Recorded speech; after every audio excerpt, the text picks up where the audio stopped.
मैं आपको आज मध्य प्रदेश और छत्तीसगढ़ के और राजस्थान के चुनावों पर आपके सामने मैं एक वार्ता करना चाहता हूँ। अपनी खोज को, अपने रिसर्च को मैं आपके सामने रखना चाहता हूँ। सबसे पहली बात तो मैं आपसे कहूँ कि राजस्थान सदा सर्वदा परिवर्तन की धरती रही है और एक बार से दूसरा किसी को वो चीफ मिनिस्टर नहीं देखता है। गहलोत साहब हैं और इस बार लेकिन राजस्थान की जनता ने मूड बना लिया है कि गहलोत साहब को हटा देना है। और जब से खास करके प्रधानमंत्री नरेंद्र मोदी की मीटिंग हुई है, उस मीटिंग के बाद तो बात ही टोटल बदल गई हो और राजस्थान बीजेपी के शिकंजे में आ गया है।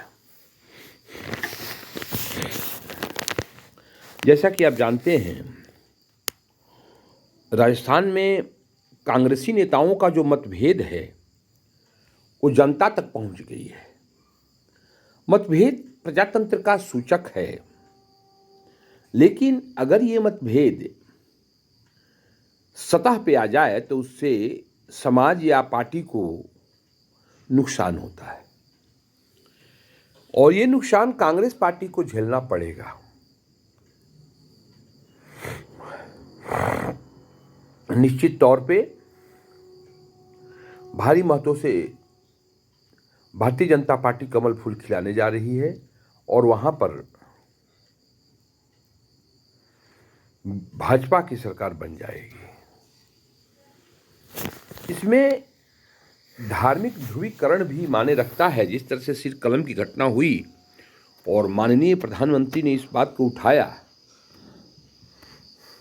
उससे तो एक नई सोच पैदा हुई है। जरूर ये उचित नहीं है कहना कि नई सोच, लोगों के मन में थी बातें, लेकिन जब प्रधानमंत्री उसको कुरेदते हैं तो वो बात सामने आती है। अब दूसरे स्टेट की हम चर्चा करें, मध्य प्रदेश। मध्य प्रदेश में ऐसा लगता था, जो डिफरेंट मीडिया ग्रुप्स है, यूट्यूबर्स हैं, उनसे लगता था कि भाई ये तो कांग्रेस का इज है। लेकिन धीरे धीरे कांग्रेस अपनी जमीन खोती गई। भारतीय जनता पार्टी के साथ एक सबसे बड़ा प्लस पॉइंट होता है कि भारतीय जनता पार्टी अपने ग्रास रूट्स वर्कर से अपनी प्रचार अभियान को प्रारंभ करते हैं। और जब कोई भी पार्टी ग्रास रूट पे जाती है, जमीन पे जाती है और अपने लोगों को उत्साहित करती है, प्रमोट करती है, तो उसके तो असर होंगे। और निश्चित स्तर पर जहां जहां अगली बार भारतीय जनता पार्टी कमजोर रही थी कांग्रेस से, वहां वहां इन्होंने अपना कार्यक्षेत्र बढ़ाया है और वहां वहां भारतीय जनता पार्टी मजबूत हुई है। इस तरह से अब जबकि 3 तारीख को फैसला आ ही जाएगा, लेकिन लग रहा है कि राजस्थान के साथ साथ भारतीय जनता पार्टी मध्य प्रदेश में भी कमल फूल खिलाने में कामयाब रहेगी। हालांकि निश्चिंतता जितनी राजस्थान को लेकर के है, उतनी निश्चिंतता मध्य प्रदेश को लेकर के नहीं है। हालांकि कुछ मीडिया घरानों ने तो भाजपा की जीत बताई है, लेकिन बहुतायत लोगों ने नेक टू नेक फाइट की बात कही है।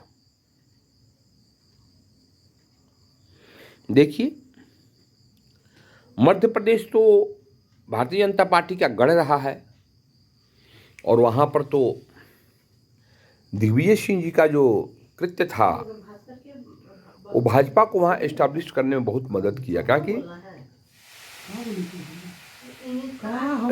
दिग्विजय सिंह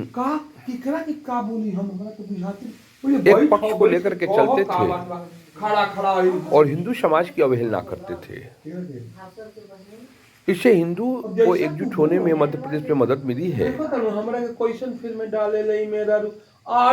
या यूं कहिए कि नरेंद्र मोदी हालांकि भी इस चीज को समझे हैं। हालांकि कांग्रेस की जो अध्यक्ष हैं वो भी तो हनुमान जी का मंदिर बनाने, गोरक्षा, इस सब की बातें करती हैं। जहां तक जनता का मामा के खिलाफ है, इनके साथ एक ड्रॉप है कि 18 वर्षों से इन्होंने कुछ अच्छा नहीं किया है, ऐसा वहां की कुछ जनता का कहना है। हालांकि लाडली बहना योजना इनका चल रहा है और उससे उसका असर भी हुआ है। नरेंद्र मोदी के जो केंद्र के कार्य हैं, मकान देना, अनाज देना, ये सारे कार्य भी असर कर रहे हैं और इन सारी बातों ने लेकर के भारतीय जनता पार्टी को एज दिला दिया है। निश्चित तौर पे कहा जा सकता है कि भारतीय जनता पार्टी मध्य प्रदेश में भी निकल रही है। और तीसरा प्रदेश है छत्तीसगढ़।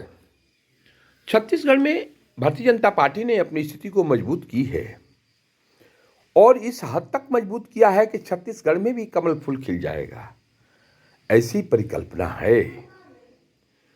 तो कहा जा सकता है कि छत्तीसगढ़ हो, मध्य प्रदेश हो या राजस्थान हो, तीनों क्षेत्रों में कमल फूल खिलने जा रहा है और भाजपा की सरकार बनने जा रही है। ये तो 3 तारीख को स्पष्ट हो जाएगा। धन्यवाद।